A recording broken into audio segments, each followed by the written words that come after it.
And Amy, take it away. Yes, hello everybody. My name is Amy Neff and I'm an adult services librarian at the Shoreline Library, which is part of the King County Library System. And thank you for joining us this evening for our Preventing Poisoning at Home, Stories and Strategies from a Washington Poison Center Pharmacist program. The King County Library System is pleased to partner with the Washington Poison Center to bring you this and other educational online programs. And we do have our next program scheduled. It's called Beyond Opioids, Other Drugs of Concern, and it will take place on Wednesday, June 23rd from 6 to 7:30 p.m. Registration is required, and I'll share the link to the online registration form in the chat in just a moment. And one other thing that I wanted to mention is that the King County Library System is currently in phase 3 of our reopening plan, and we continue to adjust our services based on federal, state, and local mandates and guidelines. For example, library materials are no longer being placed in quarantine. They can be checked in immediately. And besides online programs and curbside services, many of our libraries are now offering modified in-building services. And in early June, we will share our phase 4 plans. And these plans for phase 4 include reopening the rest of our library buildings in some capacity in July. So please feel free to reach out to your local library or visit our website, kcls.org, for the latest reopening information. And that's all I had to share with you this evening, so I'll turn it back over to your host, Megan. All right, thank you, Amy, and that's exciting news about the libraries. Yes. Welcome, everyone. So great to have a few of you join us this evening. I know the evening presentations can be a little bit difficult for those of us who are working. So we're really grateful for all of you who have joined us tonight. I'm very excited to be joined by one of my colleagues, Dave Padilla. He's one of our pharmacists in our call center. I'm going to give him a little bit more robust of an introduction a few slides from now. We are here tonight to talk really about some basics for poison prevention. A lot of our calls are from people who are at home, and so it's really important that folks understand what they need to do to stay safe at home. So we have a pretty flexible schedule tonight. We have lots of slides, but really we can pause and answer questions that come up along the way. So ask lots. It's wonderful to have Dave as a resource here tonight. We got to steal him off of the phones for a little bit. So please ask any and all questions. Here is our agenda for the evening. We're going to start with just a basic introduction to the Washington Poison Center, and that's where I'll introduce Dave. Then we are going to dive into some of the most common household poison risks. Those will include cleaners and disinfectants, medications, hand sanitizers, a few other substances there. And then we're going to round out tonight with a section on what to expect when you call us. What's it going to be like to talk to Dave on the phones instead of here in a presentation format? We want to be sure that you are comfortable knowing how and when to call us. So we'll get started with the Washington Poison Center. We are one of 55 poison centers in the United States, and we've been here in Washington for over 60 years. We provide a lot of different services across the state, but our two primary services are public health education, which is what we're here doing tonight, and then really our bread and butter service, the Poison Center Telephone Helpline. That is this national toll-free telephone number. You can call this from anywhere in the United States, and you are going to be routed to your local poison center. If you have a Washington area code, you'll reach Washington. If you have a different area code, you might reach a different state. Totally fine if you don't talk to Washington. We all share the same qualifications, and we are all equally able to help you with anything that you need. All poison centers are open 24/7 every day of the year. You can call us at any time. Someone will be there ready to help you. We are also always free. We will never ask for insurance information. We're never going to send you a bill. Our services are always free for you, as well as completely confidential. Dave's going to talk about that a little bit later on about how we are not going to report exposures. And then if English is not your preferred language, we have access to interpretation in over 260 languages. So when you call the Poison Helpline, you are going to talk to one of our amazing staff members who are called Specialists in Poison Information, or SPIES. So I'm going to turn it over to Dave now to introduce himself as one of our incredible SPIES. So take it away, Dave. Thank you, Megan. So SPY, it's a really cool title. And like Megan was saying, it's a specialist in poison information. So we do have to be healthcare providers, either nurses or pharmacists here at the Washington Poison Center. Some states have different healthcare providers on their staff. Once we are working in the Poison Center for about a year or two, then we sit for a certification exam and we become CSPIES, or Certified Specialists in Poison Information. Additionally, we have medical toxicologists. Here in Washington, we have 5 currently. And if this is something that is kind of out of our scope, or something, a really complex case that needs to be handled in the emergency room, we'll loop in the toxicologist and we let them speak to the doctors directly. Excellent. Thank you, Dave. No problem. So just to give you a little bit of an understanding of our call volume, our specialists in poison information answered around 138,000 calls last year, and those calls covered about 67,500 cases. So there's a difference in number there because a case, or a patient, is typically going to involve more than one call. We'll be calling them back to check in on them, provide any additional treatment advice, just to see how they're doing. If there's a healthcare provider we're talking with, oftentimes there's going to be a lot of back and forth to ensure that patient is getting optimal treatment. So Dave, that's a lot of calls. Where are they coming from? All right, so we take calls from the general public, and that's people calling from their homes or schools with questions about drugs or substances, or with concerns about exposures to a drug or a substance. And when we get calls from home, we basically determine if it's going to be safe to watch at home and manage at home, or if a higher level of care is needed. And what that means is going into the emergency department. We also get calls from emergency medical services. So that's going to be fire department, emergency medical technicians, and paramedics.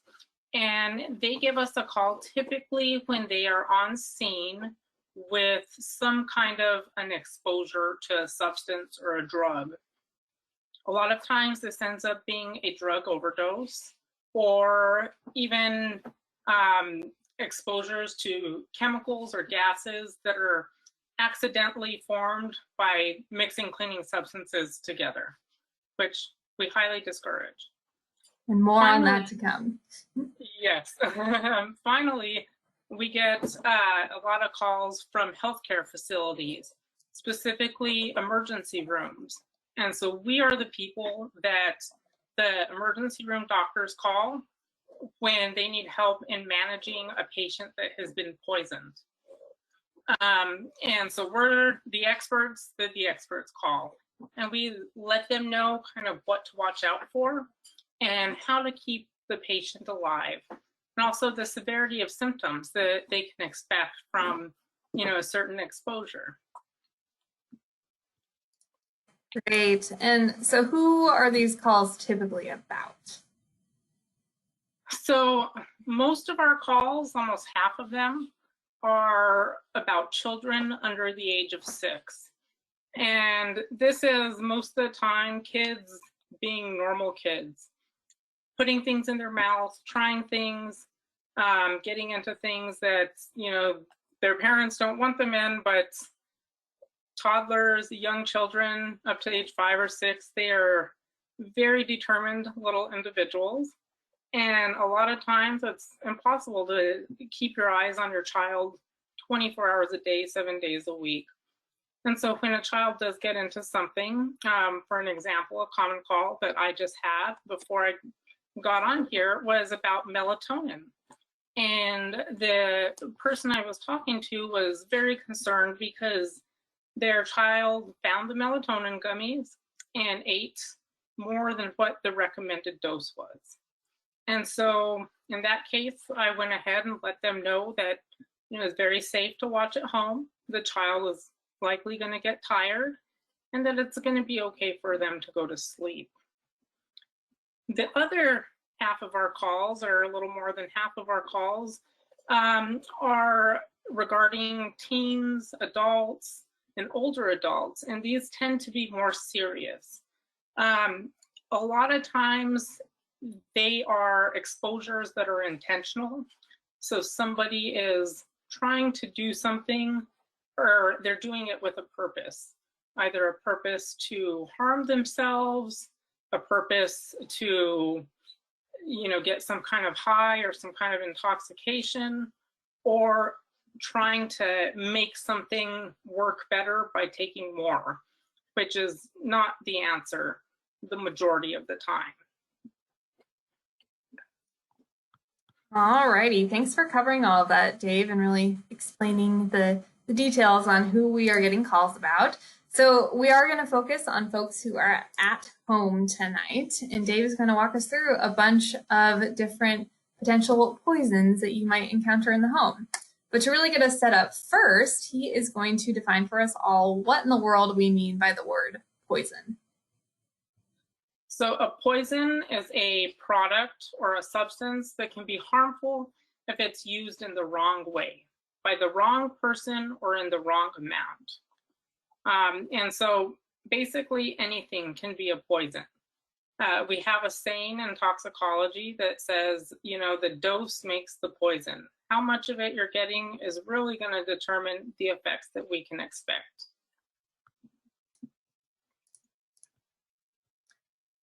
Great. So why are these poisonings happening at home? This is a very complex question, but most of the time it's due to lack of supervision. Oftentimes, I'm sure plenty of you can empathize with this. We have, parents that have more than one young child at home, and they are tending to one child and the other one is off exploring and getting into something, climbing on something they shouldn't get into, or stumbling upon a medicine cabinet or a pill box that they shouldn't be in. But because there's not, any supervision in that 2-3 minute window, they end up getting into something. The other really common reason is going to be disruptions for routines. And that most commonly is encountered when we see people, changing how they take a medication, changing, their routine in terms of what products they're using to clean. And the majority of the time, these things are, purely coincidental and accidental.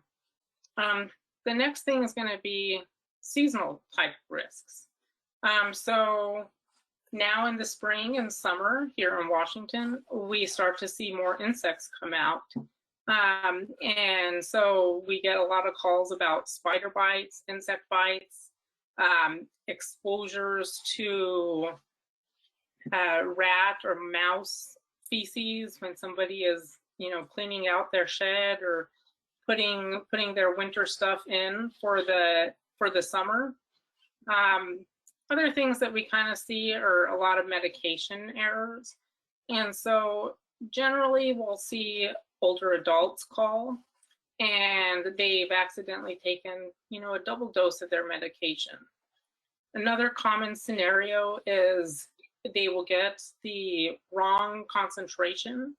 So children's Motrin, for example, comes in 2 different concentrations or amounts. And a lot of times we'll see kids get the right volume of liquid that's intended for them, but their parents picked up the wrong product. And so they'll get twice the dose that was actually intended. Then down below that is going to be alcohol and other impairing substances like marijuana, other types of recreational drugs. And we get a lot of these calls from either bystanders or, you know, somebody who has been with someone who's drinking too much and they are concerned about alcohol poisoning. And so in those cases, we will let them know, you know, kind of what to watch for. And if it's not safe enough to watch at home, then we end up sending the person into the emergency department so that they can receive the appropriate level of care that they need. And then the last thing is kind of the intention that I was talking about earlier. So intentional means that there is some kind of a purpose behind it. Somebody was trying to get high. Somebody was trying to harm themselves because they are in a crisis. These types of situations are things that often have to be referred to the emergency room, unless it's the case where somebody is taking, you know, a little bit more of a certain medication than they're supposed to because they think it's going to work better. And depending on kind of the risk to the patient, that's how we determine, you know, who needs to go into the hospital and what needs to happen. So all of those reasons are existing in normal times, and we are definitely not in normal times currently. So can you tell us a little bit about, you know, how the pandemic has really changed the calls you're receiving and why people are more at risk? So the biggest thing is a lot of people are working from home now and also schooling their children from home. So routines have drastically changed from what they were in pre-COVID times. A lot of times, you know, people will be at home all day long and they will end up taking their medication at a different time. We see this happen so much. The other thing that we kind of see is an increase in people trying to harm themselves. And that can be due to increased stress, the feelings of being alone or isolated, you know, and this can be anybody, people that have underlying health conditions or people that don't and are just, you know, in a bad spot because they've lost their jobs. COVID has really affected everybody, obviously. And because of that, we've seen a pretty big increase in changes and also in the calls that we're receiving, the types of calls that we're receiving. I think we were going to put this out to the audience first on thinking about kids specifically. What all do you guess are the most common substances that we're hearing about?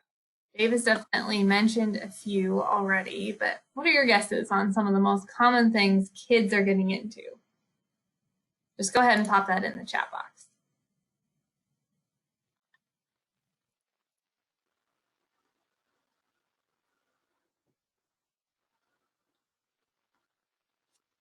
Guesses so far?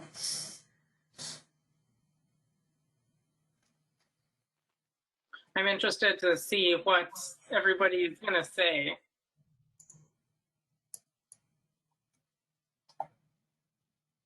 Dishwashing tabs. It's a big one. Any other guesses? Dave, I might just have you start going through these while people are. All right. So whoever said dishwashing tabs is absolutely correct. Other things that we see very commonly are going to be like laundry pods. You can see a lot of cosmetics, makeup, lotions. Pain medications are very, very common. Vitamins and other dietary supplements. Foreign bodies, and basically what that is anything that is not a chemical or a substance that people end up swallowing. And it can be a range of things from, a small toy or a marble to something much more serious like a little button battery or a magnet. And those get everybody's blood pressure up a little bit because those could have more serious outcomes. Cleaning substances are very, very common. Antihistamines is one of the biggest things that we see.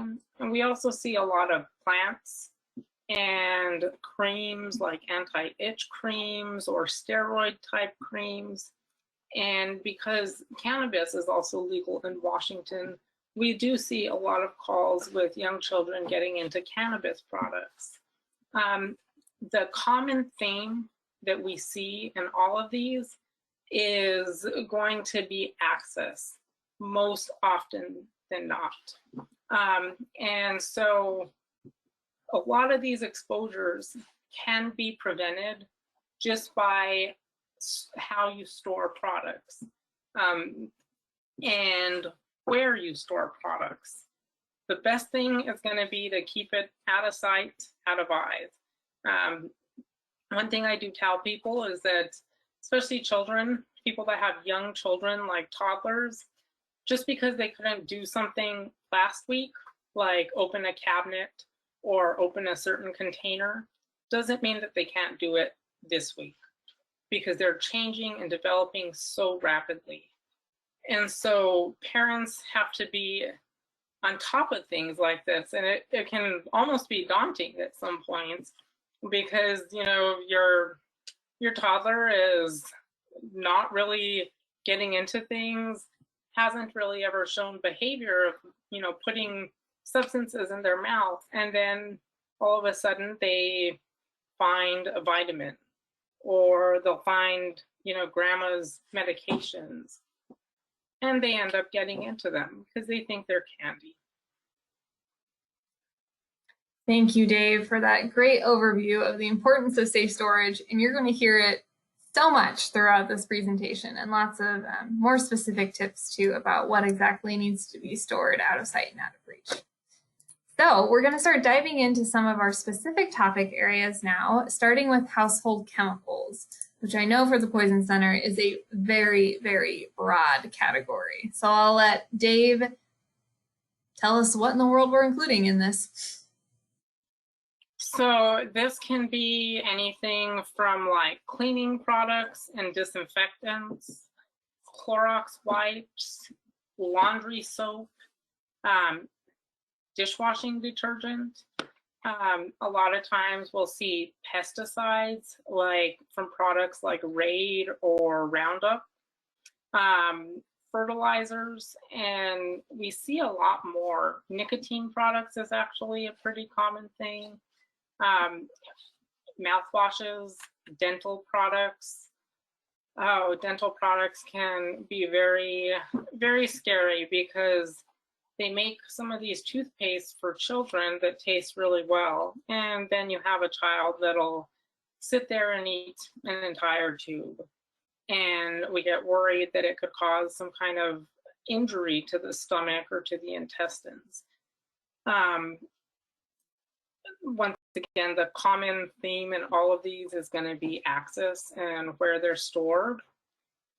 Most commonly, it's going to be under the kitchen sink or under the bathroom sink, in an unlocked cabinet or in an unlocked drawer.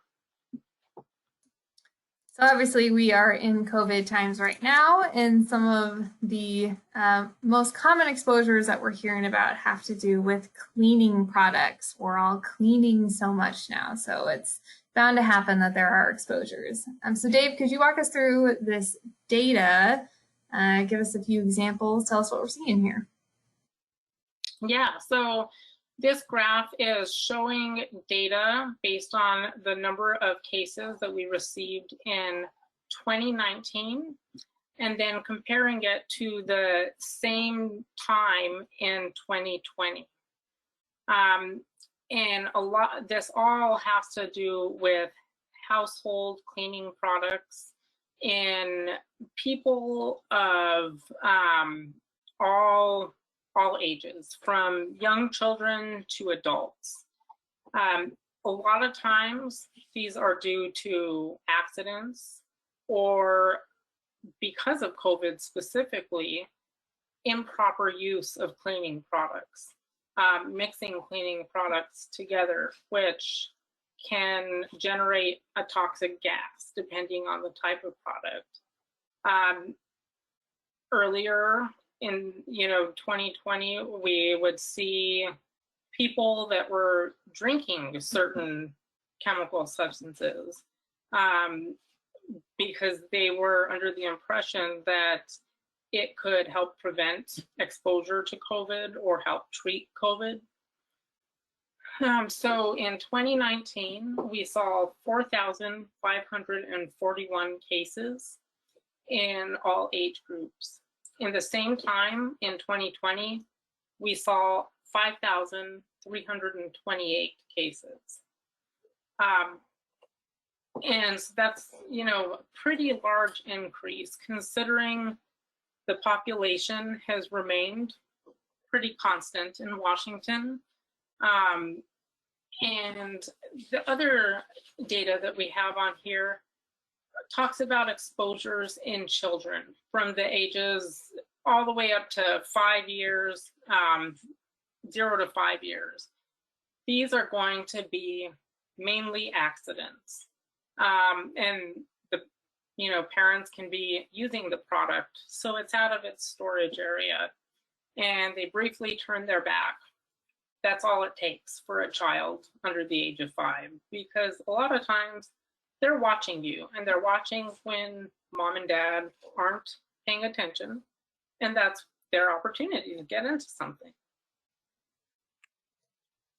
All righty, thanks for going through all that data. So I'm just going to turn it over to you now, and you can give us all of your top tips for preventing these exposures from happening. All right.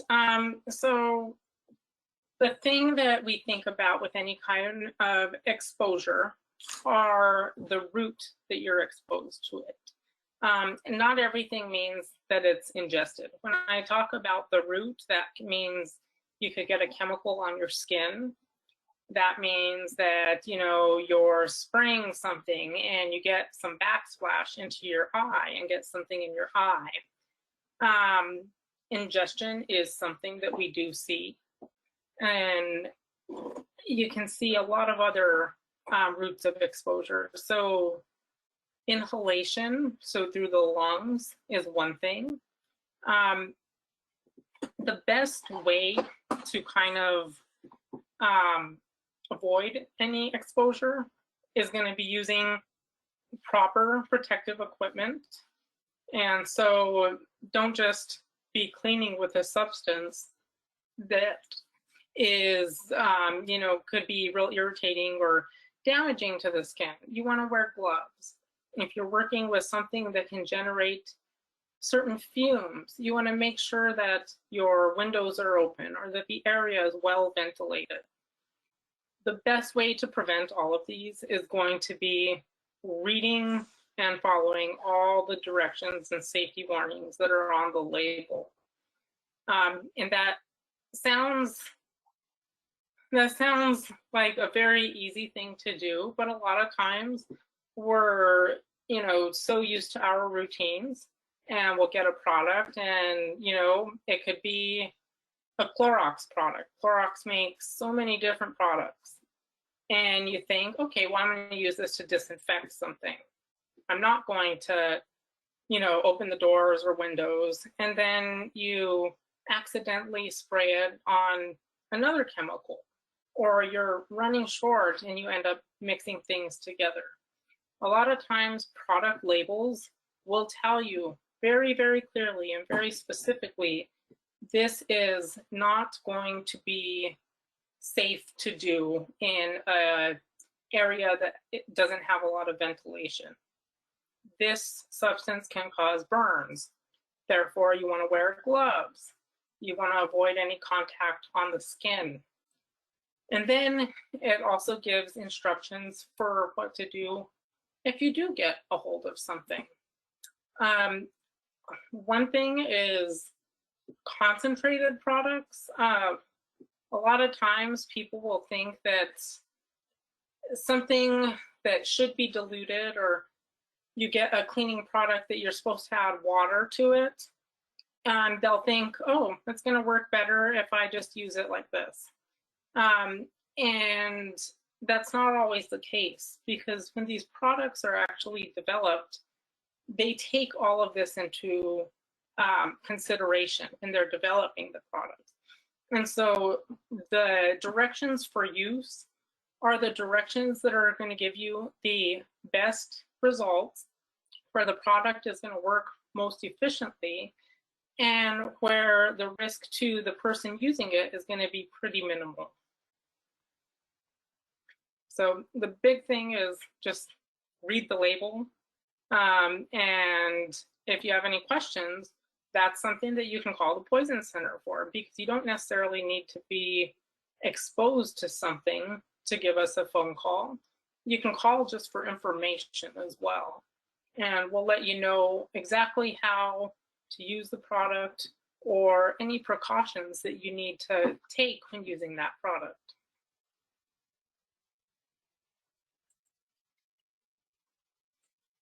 Okay, so this is something I deal with a lot. Mixing cleaning products is never recommended. Never, under any circumstances. You don't ever want to mix any kind of a cleaning product or toilet cleaning product. A lot of times we'll see people cleaning with vinegar, and then they'll go and add bleach together. That will cause something called chlorine gas to be formed. And that can cause a lot of difficulty breathing, coughing, irritation to the eyes and to the nose and your airway. And it can even cause injury to your lungs, depending on how long you're exposed to it. The other thing that we see very commonly is going to be bleach and some kind of ammonia containing product. Bleach and ammonia will form something called chloramine gas, which produces similar effects to chlorine gas, but it can get deeper into the lungs and can cause more severe and longer lasting symptoms.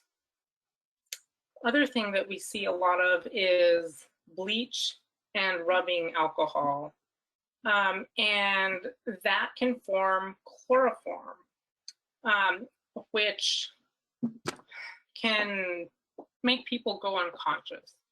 And so, once again, not something you want to do. So the last three examples, a common theme is going to be bleach. The big thing, if you take away anything from this presentation, is going to be to not mix bleach with anything. It's not safe to mix it. The last thing that we see a lot of is going to be hydrogen peroxide and vinegar, once again for some kind of a cleaning purpose. And when you mix this together, it forms something called peroxyacetic acid. Apologize about that. And that can be very, very corrosive and can cause pretty severe burns. Anything containing an acid in it, any types of glass cleaners, certain dishwasher detergents, toilet bowl cleaners, drain cleaning products, things that are used to remove rust, and brick and concrete cleaners, all of those things can contain acids. And acids are highly corrosive and can cause chemical burns, either on your skin or If somebody mistakenly drinks it, can cause burns in the mouth and in the throat and in the stomach. So once again, not something that you want to mix or Atrás quedó el pánico de las veladas. El gobierno se centra en los caminos.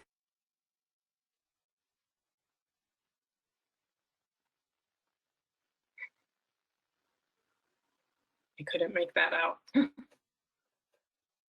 Sorry, don't know where that was coming from.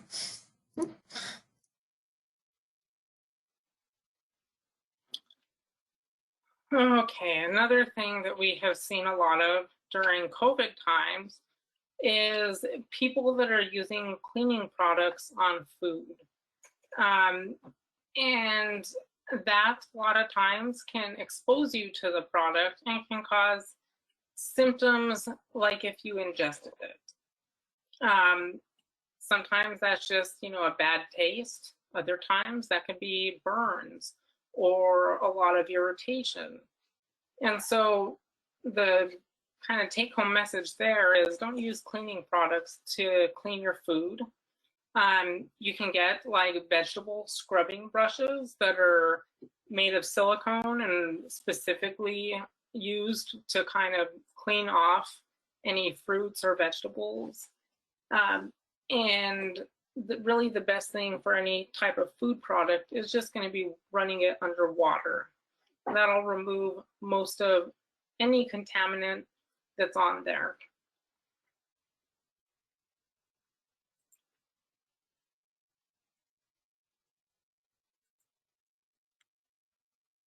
All right, and then masks. Everybody is using masks now because that's how we're doing our part to prevent the spread of COVID so we can get back to normal life.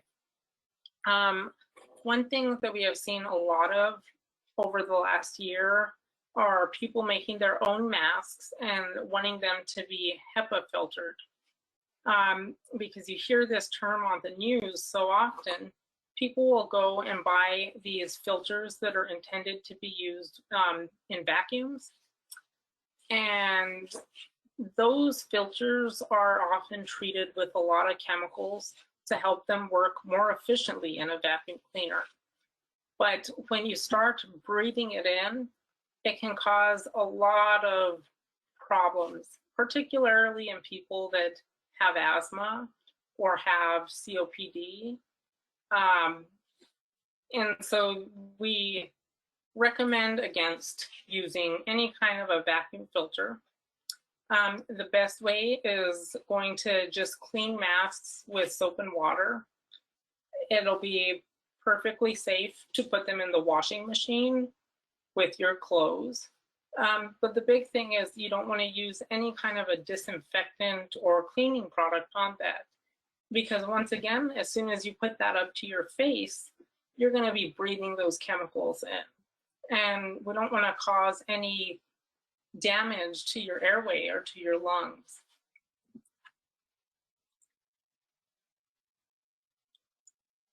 All right, so the other thing that we see a lot of is something that we like to refer to as container transfer. This is responsible for so many accidental exposures because there are so many cleaning products out there that look like certain beverages. And what we'll see is a lot of times people will transfer, from the Costco size bottle into a Gatorade bottle just because it's easier to use. Well, then someone else comes along and they see it and they're like, oh, that's Gatorade. I'm going to go ahead and have a drink of it. And then end up drinking some kind of a Lysol disinfectant product. A lot of household cleaners and disinfectants will share the same consistency as a lot of common foods, a lot of common beverages that we see. And so the best way to avoid that is going to be using the original container. If you are going to make the decision to, transfer into another container, you can call the Poison Center and we can send Mr. Yuck stickers. And what we'll do is then you can put that on basically any kind of product, anything in the house that could be hazardous if it's ingested. And that will be a nice visual sign for someone to use. It could be an older adult or a very young child, where they'll see the sticker and they'll be like, okay, no, that's poison. That's associated with poison, so I'm not going to drink that.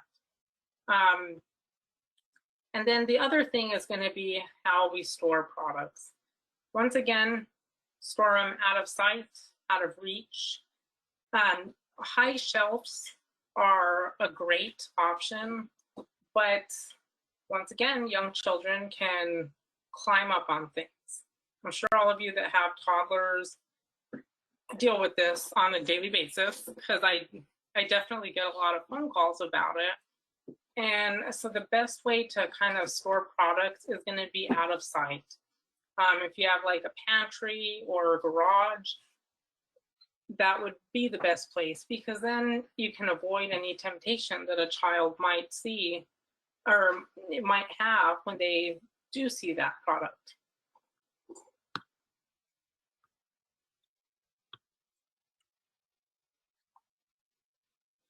All right, and so the Poison Center number, like Megan said earlier, is a national toll-free number, and you can call from anywhere in the country, 1-800-222-1222. We're open 24 hours a day, 7 days a week, 365 days a year. We're a free service, we're confidential, so you know, if your child gets into something, whether it be a medication or a substance, our concern isn't reporting you. We actually don't even have the time to report people, because Washington is such a populous state and we get so many calls. Our biggest concern is the safety of the patient, the safety of your child, the safety of yourself. And so don't ever hesitate to give us a phone call. We're never going to pass judgment on you. We're never going to, you know, make you feel like you're not smart for doing something. Accidents happen to everybody. We are available in over 260 languages. And so if English isn't your first language, we can get a translator on the phone and we'll still be able to speak to you directly and provide you with the most appropriate information. So call with any emergencies, call if you just have questions, call if you just need reassurance about something. The one thing that I will say is give us a phone call before you get on Google and start looking things up on your own. Because when you start to do your own research, it's going to pop up the scariest information that may not be applicable to you. We are all healthcare providers that work here, and we're all trained specifically in toxicology. And so we know how to sort through all of that information and pull out what's going to be important and what's going to apply to you and your situation. Thank you, Dave. That is an excellent point to make there about, you know, when seconds count for both your treatment and for your own peace of mind as well, to just give us a call. All right, so we're going to move on to the next section. And Dave, just a time check, we only have 15 minutes left, so I'm going to have you move a little bit quicker through everything, all right? Okay, all right. So one thing that we have gotten a lot of calls on over the last year are hand sanitizers. Hand sanitizers have high alcohol content. So if you ingest it, you can become intoxicated. And you know, it really doesn't take much for a young child, for example, to become intoxicated, especially with the way some of these products are being made. Another thing that's gotten a lot of attention and a lot of focus on the news are hand sanitizers that are contaminated with certain substances like methanol. The FDA's website has a product list for every one of these products that's been recalled. And on the back of the labels, there's going to be information about who made it, when it was made, and the lot number. And so you can use that and reference the FDA's product list to see if you've gotten a contaminated product.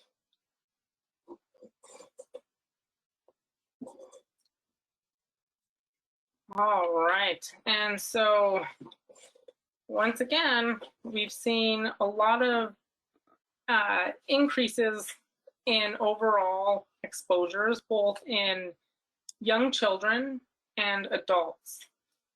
So the orange graphs are going to be people all the way up to the age of 12.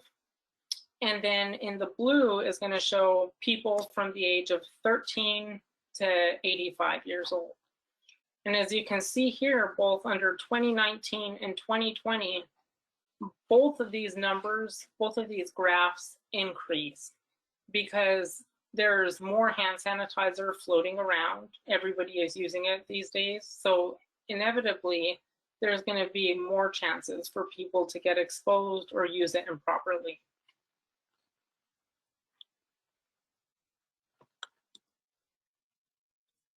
All right, and then other thing is going to be storage. I probably sound like a broken record because all I'm talking about is storage. But that's going to be one great way to prevent any kind of an exposure in a younger child. You want to make sure that you are supervising your kids so that they're, one, using it right so they get the benefit of it, and two, so that they're not, accidentally ingesting it.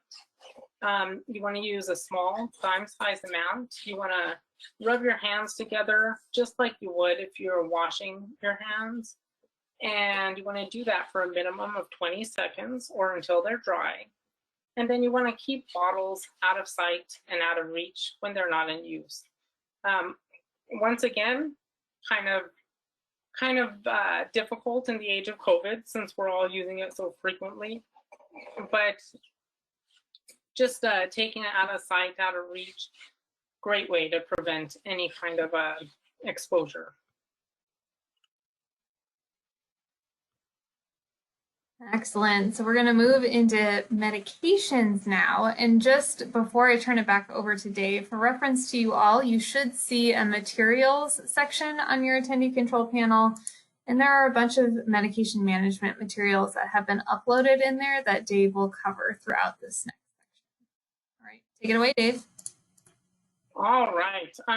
So storage, once again, you want to not transfer medications into different containers or combine medications into different containers unless it's some kind of a pill box or pill minder.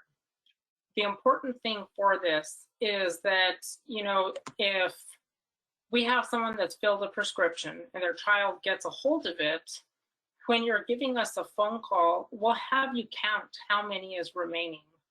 We'll do some detective work with your help and figure out, okay, do you miss doses normally? You don't. Okay, so then you should have this many pills left. So this is the maximum amount a child could have gotten a hold of. The other thing to kind of keep in mind is a lot of these products, and these can be medications or even, certain cleaning substances, will have child-resistant containers and child-resistant packaging. Child-resistant does not mean child-proof. Child-resistant is something that is meant to slow a child down so that there's enough time for somebody to catch them getting into something. Nothing is child-proof. And we have actually found that kids as young as a year can get into some of these containers.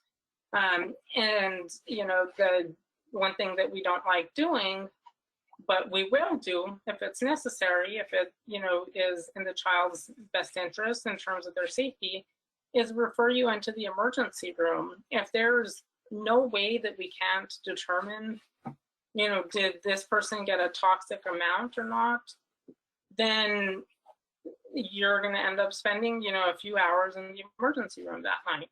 So keeping everything in the original container or using weekly pill boxes are going to be the best ways to kind of, you know, avoid any error like this. And then also keeping it out of sight. That can be off your nightstand, lock it up in a cabinet. It could be something that's in the car. Make sure that it's not in a child's sight. Put it in the glove box and lock the glove box. And there's a lot of really simple strategies that you can take in order to prevent a child from getting into something like this.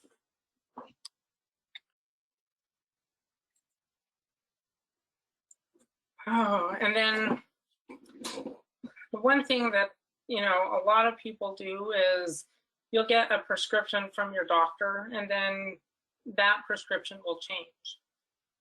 There's no reason to have old medications in your house that you're not using. There's no reason to have expired medications in your house that you're not using. And so we actually have this great website along with sites all over the state where you can take used medications, old medications, expired medications, and you can dispose of them safely in a container, in a, you know, a box at a very convenient location to where it's going to be removed from there and then properly disposed of. Medication lock boxes are another great, great tool, because that's one more strategy to just kind of prevent access, and great way to prevent any kind of an exposure or poisoning in a child. The only thing I would add on this slide is that the Take Back Your Meds website is now translated into a few different languages, into Spanish, Vietnamese, Mandarin, and Cantonese.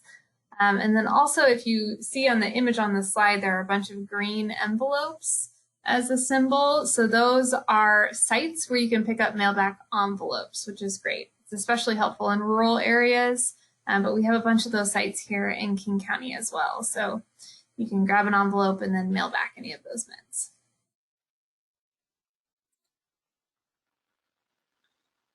All right, so once again, you want to read the label on anything, whether it's a medication, whether it's a substance, cleaning substance. One of the things that we commonly see is that, you know, people will not read the instructions and they won't know exactly how much of a medication to take. If it's a medication that you buy over the counter in the pharmacy, then it's going to have directions on it and dosing for your age.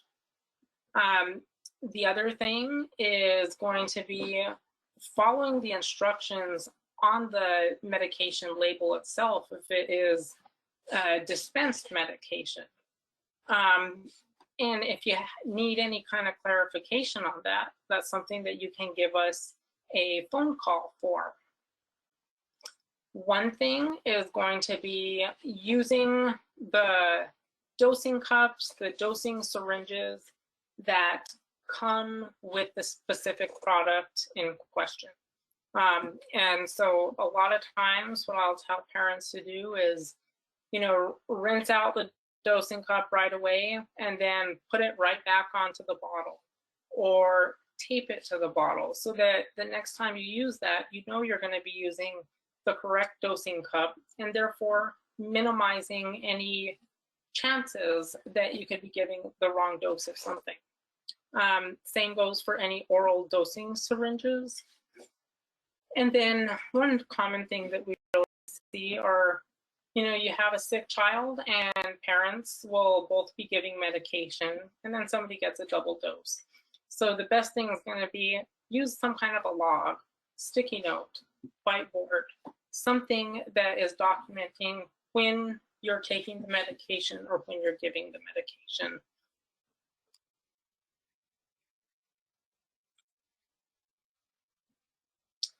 So really, really commonly, there's a lot of products that have the same ingredients in it.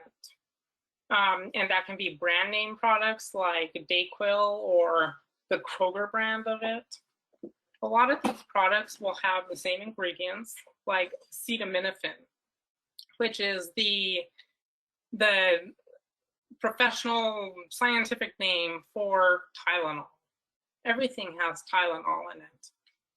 So if you're going to be using multiple over-the-counter medications, you want to make sure that you're reading all of the labels and making sure that there's not the same ingredients in two different products, because there's not going to be, you know, any use in doubling up, and it's just going to put you at an increased risk of causing some kind of, you know, toxic side effect in yourself.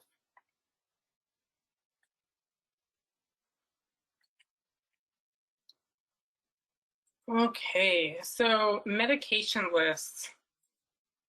They are wonderful, wonderful things. You can actually download these from the Poison Center's website. The nice thing about these is that each substance, each medication that somebody is taking will get its entire page. And so you can keep all of these together, either bound together or stapled together. And then you have a hard copy that is written in, you know, written by you. So you understand, okay, how am I supposed to take this? It's going to tell the amount. It's going to tell the strength. It's going to tell, you know, why you're taking it, the time of day you're supposed to take it, and any special instructions. And if a medication changes, then you can just take the one page that it's on, dispose of it, and start a new one for the new medication. If your doctor switches it, or if a dose is increased, for example. Alrighty, thank you, Dave, for walking us through all of those. So our final section here was on what to expect when you call. Because we only have 2 minutes left, I think I'm going to kind of bring us here. Oops, I don't have the phone number slide up anymore, but Dave, can you just quickly summarize what to expect when people call you? Yeah, so when we're calling, you know, we're going to ask your name. We're going to ask who the call is about. If it's about you, if it's about your child, we're going to ask, you know, kind of what happened. Walk us through what happened. Was it your child getting a hold of a medication? Important things to know is going to be, how long ago did it happen? How much of it was taken? Sometimes that's something that you can gauge very easily. Sometimes it's not. And then also what symptoms or how the person is feeling after they've taken it. And so this is where timing becomes very important, because you can see symptoms develop, you know, an hour after they've taken something. We will either tell you to stay at home and what to watch for and what therapies to provide, or if it's not safe to watch at home, if it's something that you need to go into the emergency room for, we'll tell you to go to the emergency room for it. When we do make a recommendation to go to the hospital, we're not doing that lightly. That's something that needs to be evaluated in the hospital, and that's why we're making that recommendation. And so once again, just giving us a phone call, letting us know what happened can save you a lot of time and stress. And once again, we're not a reporting agency. Our concern isn't getting you in trouble, it's your child's safety and what's going to be best for your child. Perfect. Thank you so much, Dave. We are right at 7 o'clock, so I want to be cognizant of people's time. And Dave, I think you need to hop back on the phones. So I think you should feel free to sign off if you need to get back on the phones. I'll stick around here for a few minutes if people have any lingering questions, Also note that we did record this tonight, so I will send a follow-up email with the recording and all of the materials that we've discussed today, as well as our slide deck. And you're welcome to email me at any time. This is my contact information. Call me about education-related things. Please don't call me with any sort of poison emergency that needs to go to people like Dave. And just thank you all for spending your evening with us tonight. Yeah, thank you for including me in this and giving me the opportunity to talk about what we do. It's something I'm very passionate about, so I definitely appreciate it. Thank you, Megan. Thank you. All right, I can stick around and answer any questions here that folks have.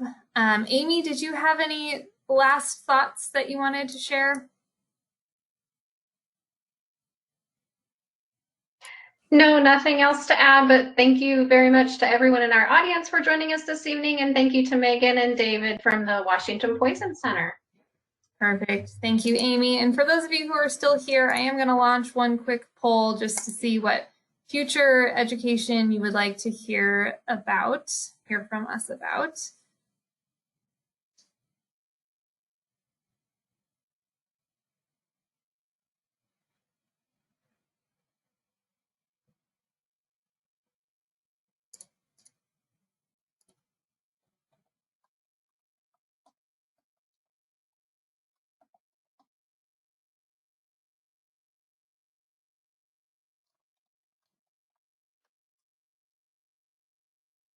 And I apologize, there might be some sort of technical issue here. Doesn't look like the poll is coming through on my end. I'm just going to go ahead and close that. And we are 2 minutes over time, so I really greatly appreciate all of you who have stuck around. Please don't hesitate to reach out. Otherwise, I will be back in touch soon with all of the follow-up materials. Thank you all, and have a great evening.